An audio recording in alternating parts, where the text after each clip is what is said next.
Great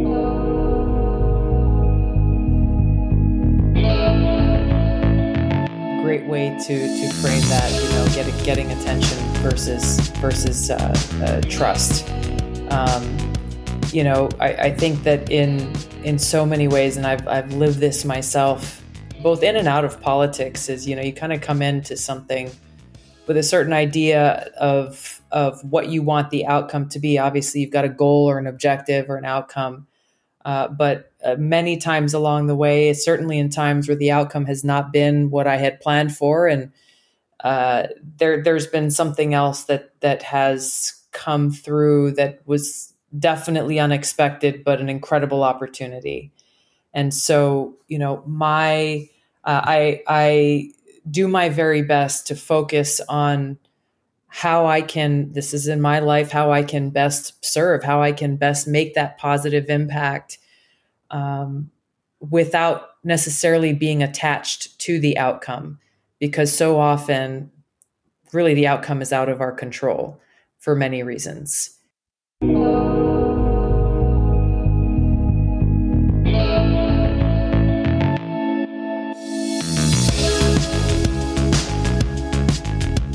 Aloha, and welcome to another episode of the Groundswell Marketing Podcast, where I connect you to outstanding humans and sustainable ideas. I'm your host, Scott Martin, and today we're going to do a deep duck dive into the world of politics and making a groundswell with Congresswoman Tulsi Gabbard. She's somebody who I've got the pleasure of working with as she was working on her Democratic nomination for presidential candidate, and I have such a deep respect for her. She's from the state of Hawaii, and she really embodies such integrity, decision-making that is based on just, I love the way that she breaks down thinking about problems, and I saw her firsthand working with people and commanding a crowd and really engaging with people. I mean, I'm just in awe of her capability of creating connection. And so we talk about some of those approaches that she has, some lessons she's learned in politics, and more importantly, how she's built her own groundswell. It's such a great episode, and I'm just honored to have her. So without further ado, let's paddle in.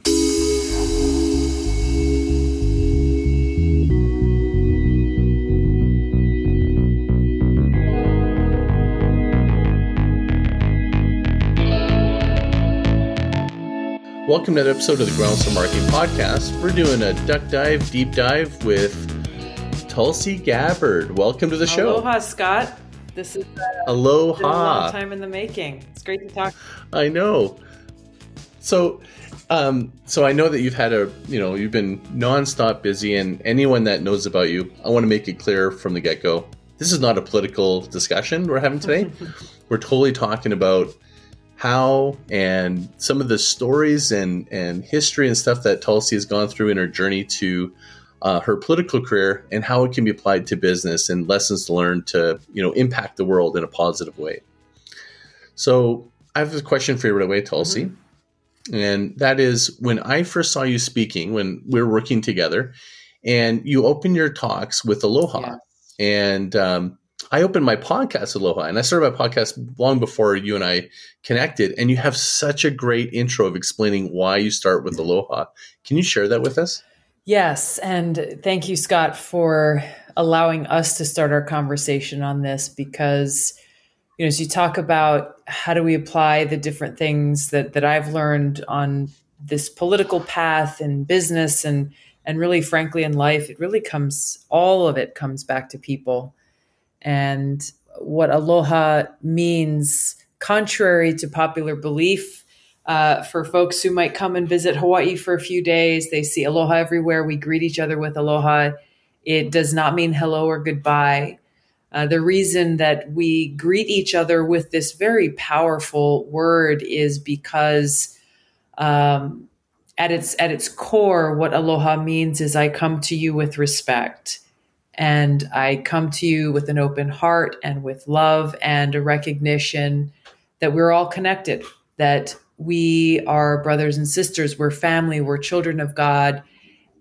As such, beginning and ending our conversation sandwiched between this spirit of aloha allows us to connect on the most deep level and see past, get beyond the usual obstacles and barriers or differences that often taint a conversation or a relationship or an exchange or cause it to be predisposed one way or the other. And I've seen and experienced this so many times that not only do every time I would start a campaign event or start a meeting and begin the conversation with aloha, almost every single time with every single person, they get a little smile on their face.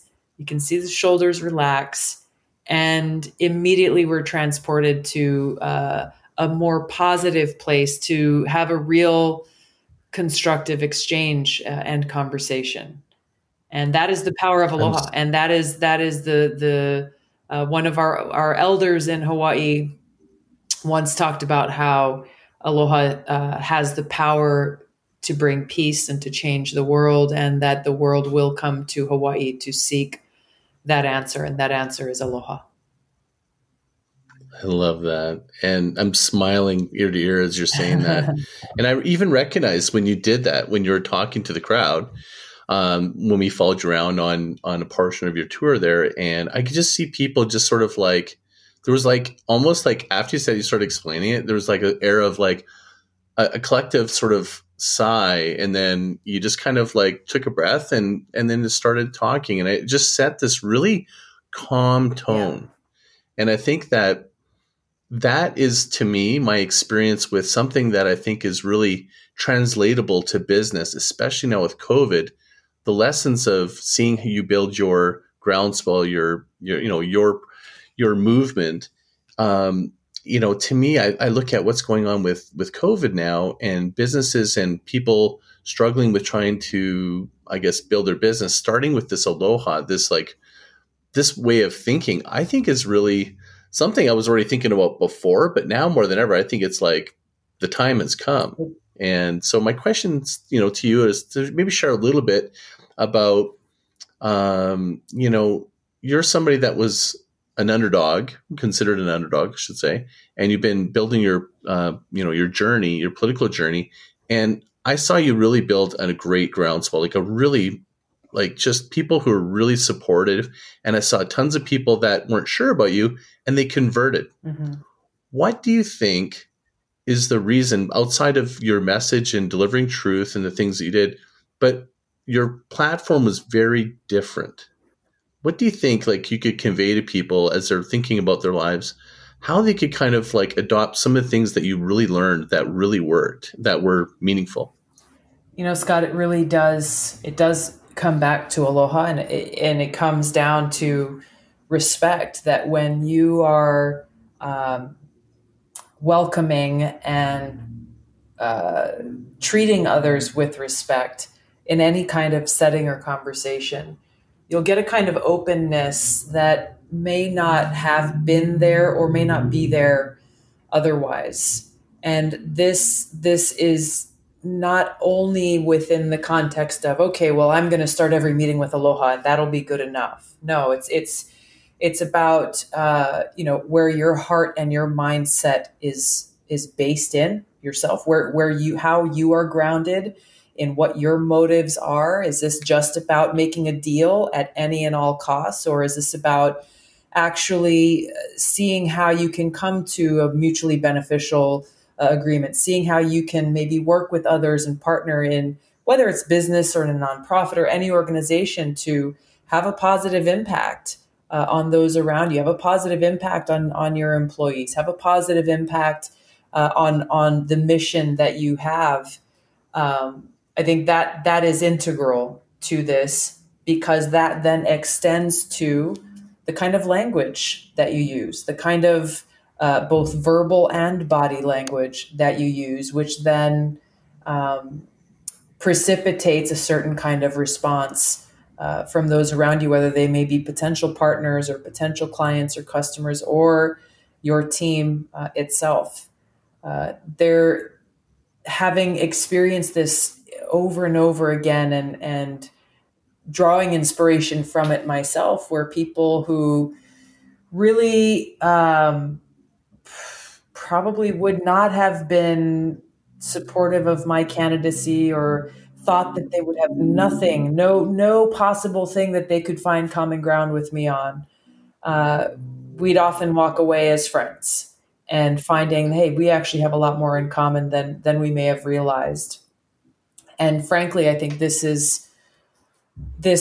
typecasting, painting people with a broad brush based on different identifiers or groups they may be affiliated with, whether it be based on your race or religion or your profession or where you come from or what your name is, all of these different things that are too often in our society used to put each of us into these clean boxes that say, okay, you are X, this is the label that is being assigned to you by society.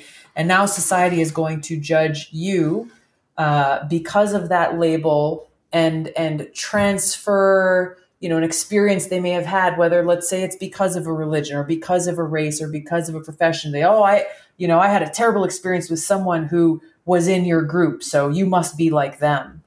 There's a really dangerous outcome that we see with that mentality that is unfortunately, in my opinion, growing more and more, especially in our society here, because it lacks that basic fundamental sense of respect. Well, what was clear to me, just watching the race and the experience with you is, I call it attention versus trust, or attention versus impact. It's a big difference. When you get someone's attention, they turn their head. You make impact. It's heartfelt. It's deeper. And I guess, a lot of people listening, I mean, being a political candidate, you're up against like this firestorm of attention, and it's you're in this like microcosm of really an interesting environment. And for me, I find it interesting when I say that lightly, because I'm on the outside looking in.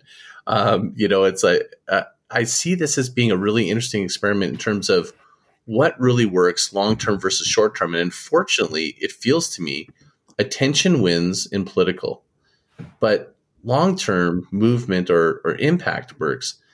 And what's your thoughts on that? Like in terms of like, is it heart-wrenching that, the impact, you made massive impact, but you didn't have maybe the outcome you wanted, or maybe you did. Like, tell me a little bit about how you see those two levers and impacting literally your campaign and your thinking. I think that's a really, great way to frame that, getting attention versus trust.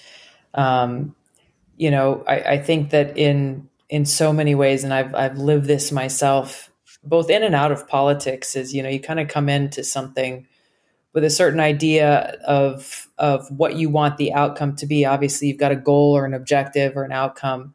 But many times along the way, certainly in times where the outcome has not been what I had planned for, and there's been something else that has come through that was definitely unexpected, but an incredible opportunity.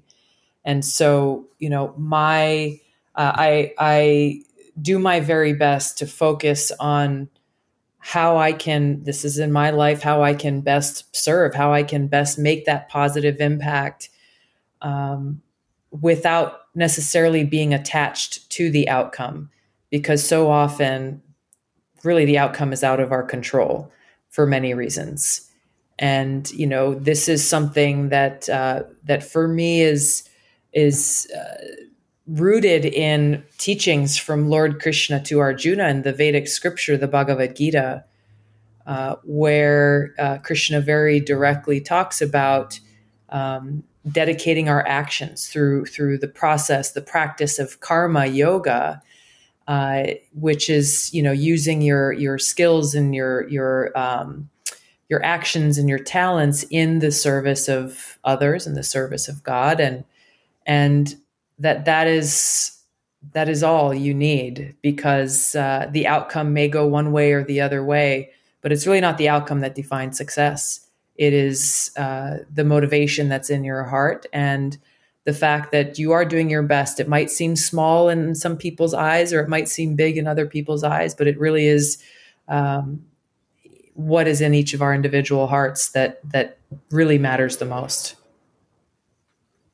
And when you say that in your heart that matters the most, it's really that I think is really interesting, because when you say you're in a room and you kind of feel someone's vibe in the room, and some people, you feel, different, positive or negative, but sometimes you can feel it before they enter the room, and that's like a form of energy. And very true. I kind of think marketing and business, you've touched on a couple of things. One is being human versus putting people in boxes.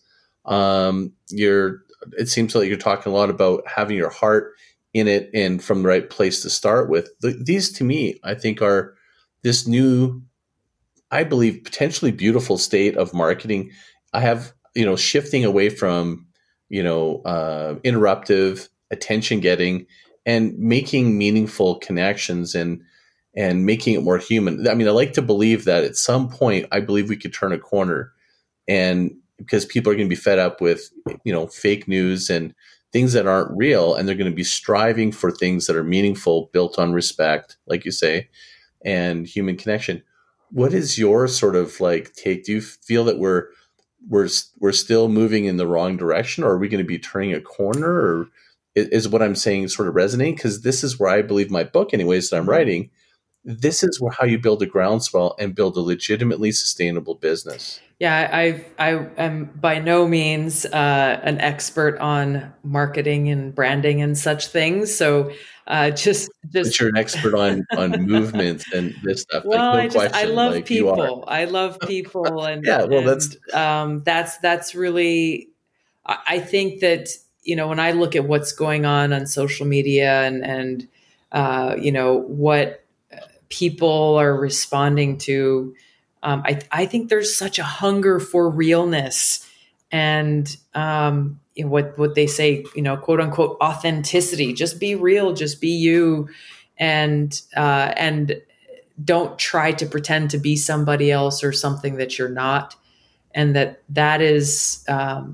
what people respond to, especially in what is sometimes such a highly disconnected society, when a lot of the interactions that people have with each other is through social media. People can tell. I can tell. People can tell. You can tell something fake from a mile away, and you can tell when somebody's lying or not telling the truth. You can tell when someone is straight up being honest, and you might disagree with what they're saying, but I can respect. All right, now I know where you're coming from. Now I know why you think the way you do, or why you're saying the things that you're saying. And that's okay. And I think that's part of this is being okay with the fact that there are people who have different views on things, whether it's political issues or things that are really important to them and their belief system or their lives, or based on their experiences, that just because we have disagreements is not an excuse to then turn that disagreement into disrespect and hatred. And I might be going off a little bit on a tangent here, away from your question, but I think all of this comes back to that human connection and being real, being honest, having that integrity. And you weren't really going off. It actually sort of is the beginning of kind of where I believe some really interesting insights can come. Because I know you say, hey, I don't really work in business. That's not your zone. But a lot of businesses, they're trying to combine doing good. I think with COVID, a lot of people are readjusting their purpose. And I'm seeing this rise of purpose-driven businesses. I mean, I'm getting a lot more people connecting with me about wanting to do that and work with me. And I just see, I've been doing this for 25 years. I just see a big change. And that gets me really excited, because I think that people are really looking inward, going, what can I do to make a difference? Things need to change. Yeah. And I saw you as this light, as somebody that built a groundswell, people who you had, compared to everyone else, you had such little resources, but you were making massive impact. What can you tell somebody about that somebody that's maybe disheartened because they're not making the impact right now, or they don't have the resources, what are some of the lessons, tools, or principles that you've lived by that really helped you kind of move through that? That there's, people will tell you that, hey, there's a playbook and you've got to do things a certain way and you've got to check these boxes if you want to be successful. And whether that starts with your resume or your experience or extends through the actions you take or the, positions you hire for, I don't believe in playbooks, and have never been good about following them.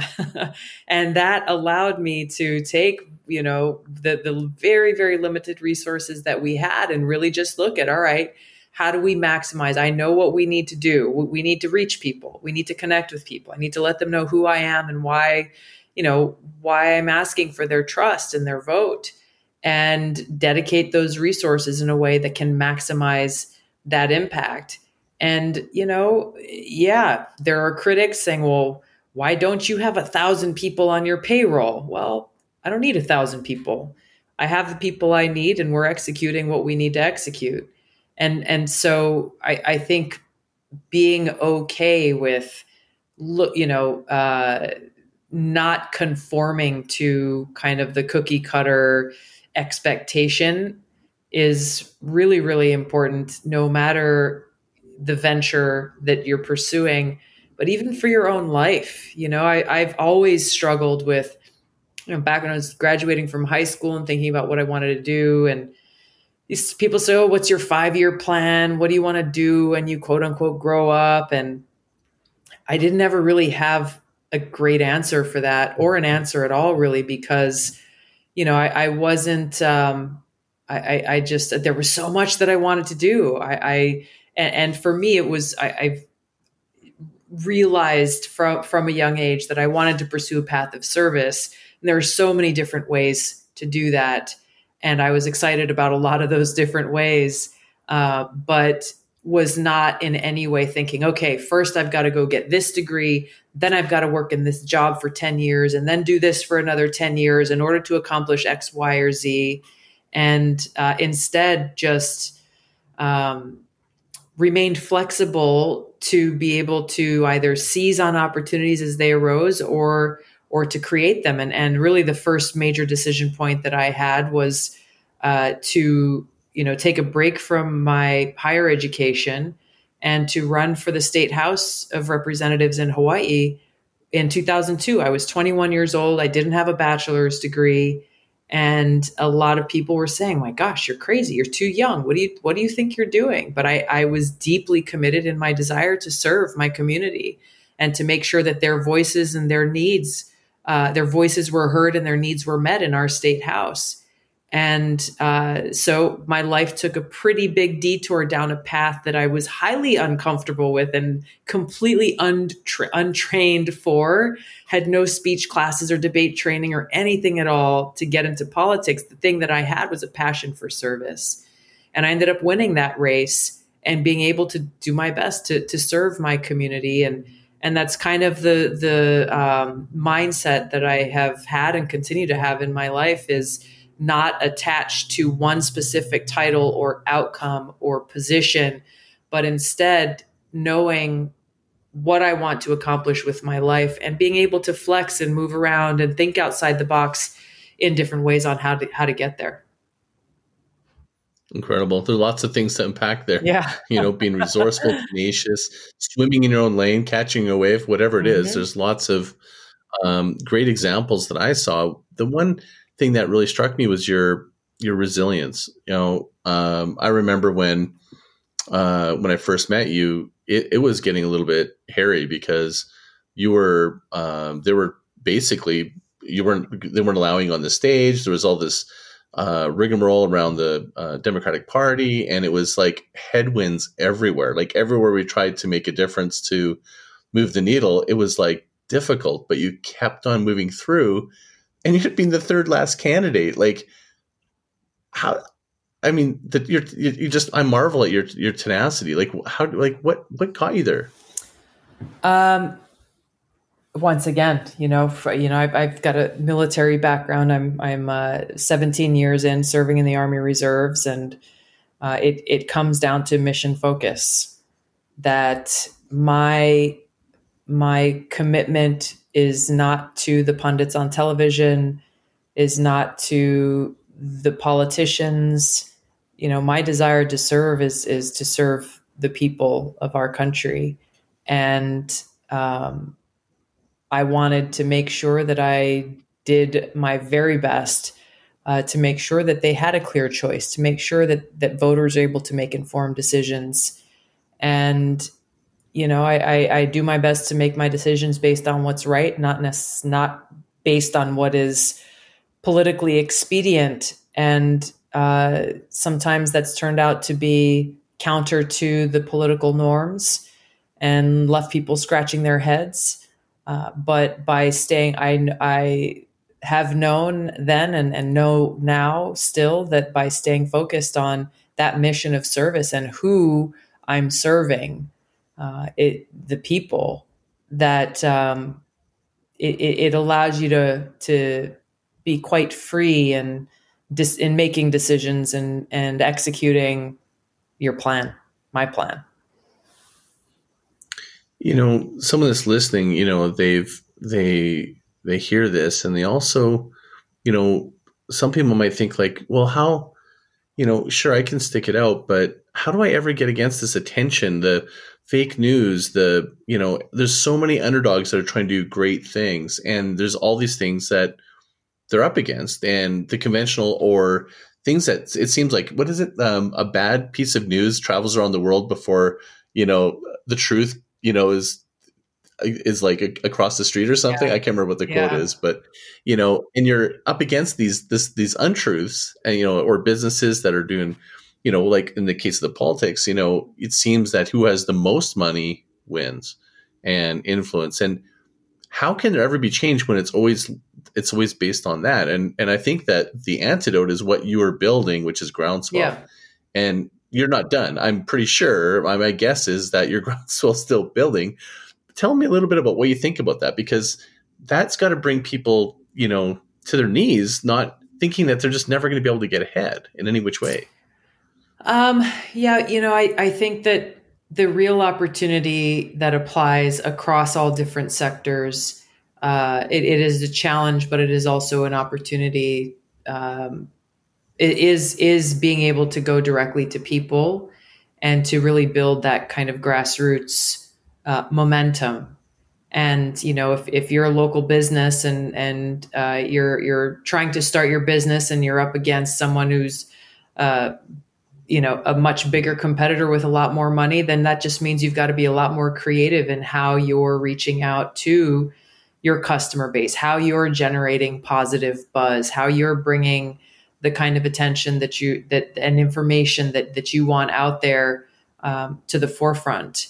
And I think from a broader sense, from a broader society sense, it is a challenge that, on social media, somebody can tweet something out, and then if it gets retweeted, it doesn't really, there's no fact checking. It doesn't matter if it's true or not, but it's out there. And so again, this requires some creative thinking and vigilance to think about, okay, how do I get my message out there? How do I make sure that the truth is out there? How do I combat, lies with the truth? And as you start to build, hopefully get others to help you in that effort. But, I think that's a negative framing, but in the positive framing is really, again, remembering that this is about how do you connect with people through every means possible. And I'll use an example from my first race for Congress. It was a totally impossible race. People, even those who were well-wishers of mine, were telling me, Tulsi, there's no way you can win this race. It's just, the odds are stacked against you. You don't have money. Most people don't know who you are. All the things that the playbook says you've got to have to win a race. The other guy had it. I didn't have any of them. But I was really focused on going about this whole campaign as though it were a job interview with every single voter in my district. The 2nd Congressional District has about 100,000 people. I'm sorry, 700,000 people in it. And I was, I can go and give so many speeches. I can knock on so many doors. I couldn't reach 700,000 people directly in the amount of time that I had. So I started thinking about, okay, how can I connect with people on social media? And one thing that I did on Facebook was I was trying to build, followers on Facebook. And every time we hit a milestone, I would go on there and personally thank the person by name who was the 500th follower on Facebook. And then I would do it again for, 750 or 1,000. And anyway, people would respond, and, we started to gain some traction, get a following. Fast forward to a few days after the primary election, which was really kind of the general election in our race. I had won the primary election, surprised everybody, and was having a meeting with a group of local realtors. And there was a knock on the door. I got up and got the door, and this older gentleman was on the other side of the door, and he handed me his card, and he had written the number 2000 on his card. And he had a big smile on his face as he looked at me, and he said, "Tulsi, I'm 2000. And I had no idea what he was talking about at first. But I started thinking, and I looked at him and I smiled. I said, "You were my 2000th like on Facebook." And he's like, "Yes, and I'm so happy you won." But that little, 5 seconds that it took for me to write his name and thank him personally for being my 2000th like on Facebook, that meant everything to him. That was our connection, even though we'd never met in person. And, it's again, remembering always that, we could, it's easy to get stuck in the data points and the statistics and the strategic planning and everything else. But really, you can never lose sight of the fact that that it's all about people, and it's about relationships, and it's about the value that we place on one another. Well, and you did, that's a great story. And during the campaign, during this sort of media blackout, just put all the energy into live and videos and stuff. And that was quite effective. Yeah. As far as I can tell. In fact, I was just thinking about the story of doing the live with Dave Navarro. Yeah. And me and him were jamming and we were chatting, and then we didn't realize that you were jumping on. And I just got to recall this because I haven't actually talked to you since that. And you're giving me a hard time because you're going, "Oh my God, you're playing the ukulele for Dave Navarro." Yeah. There's zero chance that I wanted to do that, just so you know. I thought that was a very confidence inspiring thing you were doing. I was like, "Wow, Scott, go." No, not at all. No, because he and I were jamming, and we've been talking like all week prior. Yeah. And he kept on bugging me to play. I'm like, "There's no way I'm going to do this, right?" And he showed me his custom made guitar he made for, I forget the other candidate he was supporting. I can't remember her name right now. And he's like, he played some instrument. He's like, "I want you to play this." And he's like, "Just do it real quick. Just show me." And that's when you popped on. Funny. And I'm like, so I was like, and then you said, "I can't believe you had, the guts to play for Dave Navarro." And I'm just like, no thanks. That's but anyway, so that ended up on YouTube, and it got like 23,000 views. Right? But the cool thing about that, yeah, it's like, I think it's pretty well played and shared. And the cool thing about that is it really connected with people. And I think that's one thing that I really liked about the strategy that you pivoted into, was that, direct to consumer, or not direct to consumer, but direct to your audience, using video. If you were going to do a campaign now it's like when you and I were talking about doing this, I remember I was going, "Hey, we should do some Zoom for fundraising." And we're like, this was so revolutionary. But now it seems like that's exactly how you would do it. Right? Like, we were ahead of the curve, barely. Yeah. And so I guess my question to you is, now knowing everything that you've done, resources-wise, if you were going to go and could go back in time and reassemble and then, create a new campaign, because a campaign is like, whether it's a marketer or business or political campaign, it's kind of the same, but you had less resources, you're handcuffed by a lot of political rules. And I would even add one more thing of topic, which was you had a platform that actually shut you down when you were actually, and I'd love for you to expand on that when I'm done talking, that that prevented you from actually reaching some heights. So what would you do different? That's a big question that probably deserves an hour-long conversation to answer it. Okay. I don't think I can. I don't think I can. Some ideas, dive into the depths of that one. I mean, look, I think the questions that I would ask myself and my team are, how did we best utilize the time and the resources that we had, understanding the constraints that are around us. The bigger conversation here is a larger one about our political system in the United States that we can save for another time. But I think it really just comes down to looking at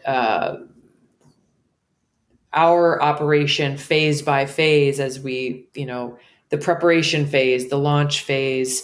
I don't know if you would call it, but the build and the growth phase, and then obviously leading up towards the major deadlines that we had towards the end is, how could we have better utilized the time and the resources that we had, understanding the constraints that exist.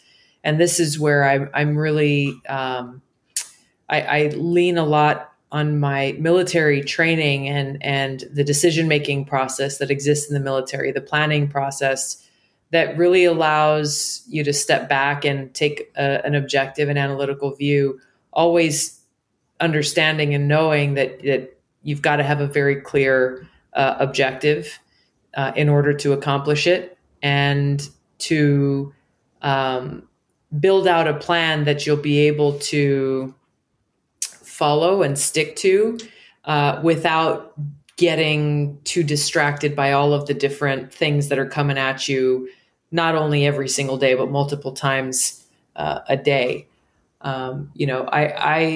People often ask me, how was the experience? And I tell them that it was both incredibly frustrating and also at the same time, the most beautiful and inspiring experience that I've had in my life, because I had the opportunity to go and spend time with and meet people, everyday Americans from all different communities across the country, in small rural towns and big cities and north, south, east, west, Midwest, and recognize through that spirit of Aloha that we really have so much in common, and that in spite of the divisiveness that rules our media and our politics and oftentimes social media, that really there are people all across our country who want the same things. They may be of different parties or different backgrounds, but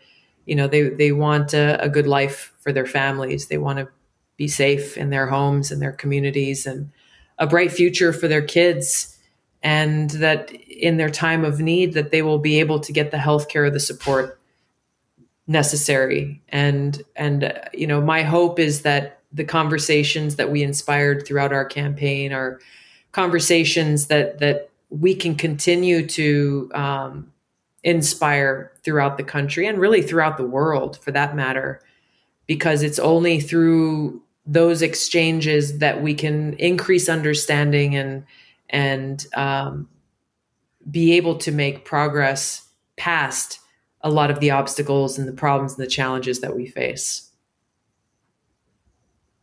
And what do you think is next? Like in terms of, if you look at not necessarily for yourself, but just, we'll call it marketing, political marketing for now, just so I can give it like a name. But how do you see what's like post-COVID? It's not really about the presidential race, just post-COVID. What do you think has changed? And do you see that as being, more like, will it change the playing field in some way? Because I feel like just having experienced up until COVID, working with you, it was something. And then now at post-COVID, it feels like it's something else. I feel like, it just seems like people are more interested in truly looking for something that's real and wanting to get behind something where maybe before it was maybe more attention getting and this is who I should follow. Do you feel that there's tools or a movement or a way of thinking that has shifted from your perspective? I honestly don't know. I don't know the answer to that. I think that there's no doubt that a lot of things are shifting and changing, even as we speak, even throughout this pandemic. The tools change. Obviously, this the idea of teleworking, and then people get education from home, homeschooling, online schooling, not only K through 12 but higher education. I think a lot of things are evolving as we speak. But really, to answer your question, I mean, the tools will always continue to change. Mass text messaging was not a thing, just a few years ago. And now you look at almost every major celebrity has their own quote unquote personal number on their Instagram bio where you can text them directly and maybe they'll text you back. I think a lot of things are changing. A lot of the tools are changing, as they always will with the advance of technology. But when you look at the core of it's what are these tools for? What do they exist for? They exist as a means for us to be able to connect with one another. And I think that's really the important thing is always driving. Sound like a broken record here, but it always just driving it back to people and having those real person to person connections. And even on Twitter, for example, it's Twitter can be a really ugly place. It can be a very toxic place. And I encourage people not to live in those dark, toxic places, but instead if you are on a social media platform, try to be that light in the room, try to be that positive influence, and don't come at things just as a purely transactional engagement where, I'm going to get across my point no matter what, or I'm going to try to sell my product and that's all I'm there for. It is intrinsic in every one of us that we hunger for that kindness or that love or that connection, and being able to use these different platforms in a positive way. I think is where there's so much opportunity, no matter how the tools continue to evolve with technology. There's two things that I just would add to that is, like, I agree with the human connection. My concern is, as much as, as got to know me, I really, embrace a lot of the technology, but my concern is that a lot of technology in these platforms aren't really doing anyone any favors, and a lot of businesses and individuals are relying on them. And part of me thinks that this human connection that we're craving for is like, we're almost like now wishing more than ever to meet face to face, have door to door connections, hug somebody, and it's not there.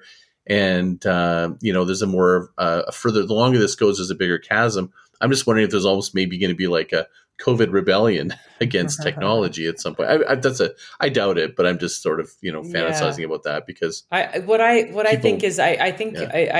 understand what you're saying, and what I have seen. Even going for my, morning meditation walks on the beach in Hawaii, is a lot more people are smiling and waving at each other, at total strangers. I've experienced just, people paying compliments to a total stranger where normally they might be too buried in their own work or in their phone or whatever to even notice that someone walked by. And so if there is something good that can come from this, perhaps it is that we will all value that face-to-face time or the time that we have with our loved ones or with our teammates or our coworkers that perhaps we took for granted before. And that's a beautiful thing. That's a great way to almost get close to wrapping up. That is one thing about Zoom and that I actually don't mind, is that this is, even though it's been replacing human interaction, but let's just say not that, the whole rise of, I'll give you an example. I had a call and the Zoom wasn't working for him. So actually, just like you and me, we had a little tech issue just before you came in, and then you phoned me, but he had emailed me and said, "Hey, I can't get Zoom on. I'm sorry with your schedule." I'm like, "You could just phone me." He's like, "Oh yeah."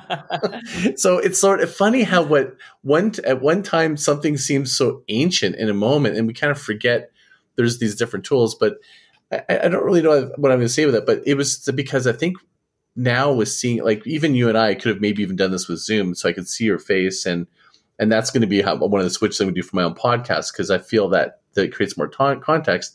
I feel like that's one thing that's really a shining light, is that people are really seeing more and more people in face to face around the world. I'm not talking about people that you can actually reach out and touch. I know that that's a deficit, but that's actually one thing that I think is really interesting. And I think that speaks maybe well to people like yourself that are trying to make a personal connection. Because I believe, this is my belief, my hallucination, is that had you had a longer runway and more time, oh my gosh, like I feel like you're just getting started. And I think that's all the time people needed, was just more time with you and just to get some time around you.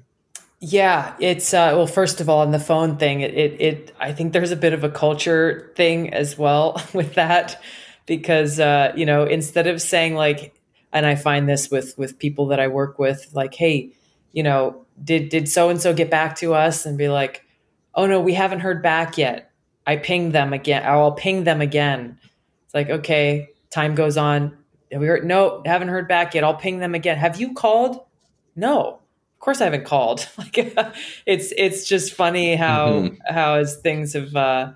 Again, usually it's with people who are younger than me, who don't ever make phone calls unless they absolutely have to. God forbid you actually write a letter too. Like, what is that? But I think that being, the technology connects us so much more easily than it ever did before. When I was a kid growing up, I actually had a pen pal. I had a couple of pen pals, people who I had never met and still have not met. I had pen pal in Finland. And this little girl and I were 8, 9 years old, and we'd write letters to each other. I always looked forward to getting those letters. Like, that seems like such a bygone era, to a point where, in a second, I could get online and talk to a total stranger on the other side of the world, and strike up a conversation.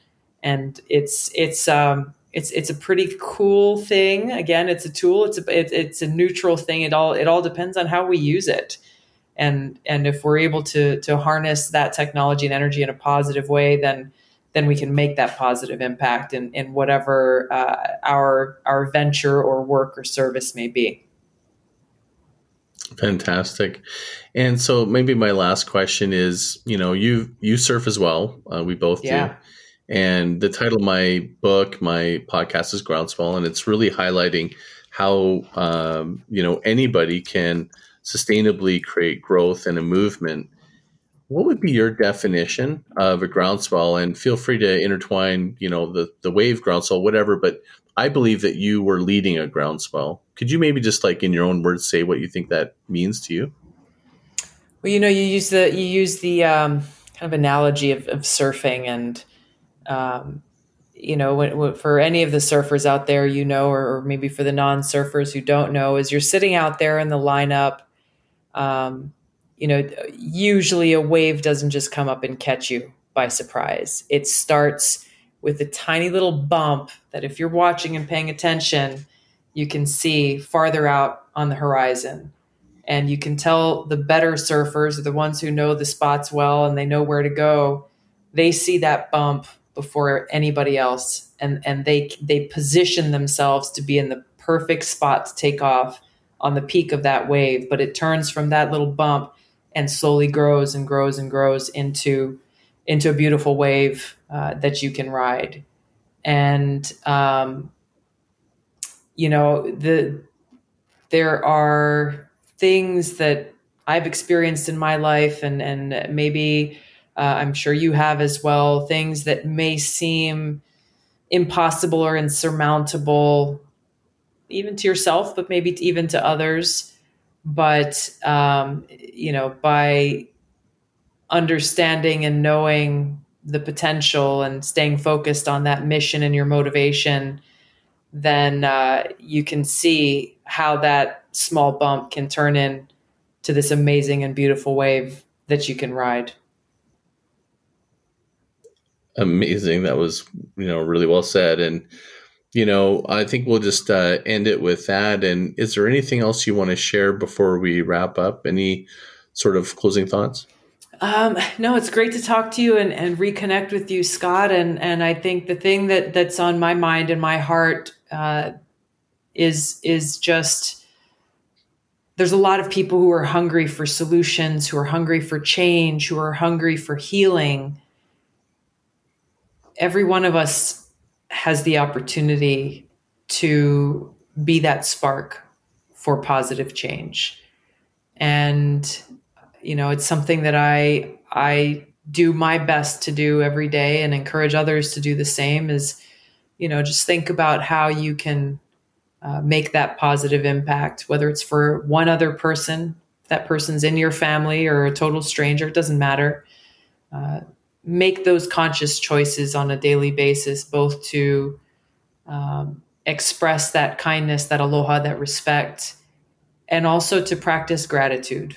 Because as tough as things are, as they are for so many people, there are things that we can find in our own reflections to be grateful for. And it's a wonderfully important practice on a daily basis that also takes a conscious effort to practice that gratitude and be thankful for what we have. Really well said. And it's very difficult to be sad or angry when you're in gratitude. Exactly. And with that, I just want to say how grateful I am for you for being on the show and how much respect I have for you. It was such a joy to thank you for inviting me in your world and make that crazy pitch that I did that day. It was awesome. I think I arrested you. Do you remember that? I do. The Stand for Tulsi video? I thought that was great. Was. Stand up. Sorry. Yeah, it was. It was awesome. Yeah. I was really proud of it. You should be. That was fun. So thank you again for being on the show. Where can people follow you? Where would you like them to follow you to your journey? You can follow me. Social media is the best place. I'm on social media myself. I don't have like an army of people managing my social media for me. And you can follow me on Instagram, Facebook, and Twitter at Tulsi Gabbard. Doing a lot here over the next few months that I am in Congress. We've got some really important and exciting legislation that I'm working on. We'll be introducing soon. And I'm also a big plant-based foodie. So if you're interested in food, I guarantee you will find some good food that I post before I eat it. On Instagram. Yes. That's where you want to see that. Yeah. Well, thank you so much. And by the way, if you decide that you'd like to run for Prime Minister of Canada, please, in fact, come up here. I'll happily be your campaign manager. I thank you for the invitation, but I will regret to accept it. Yes, I understand.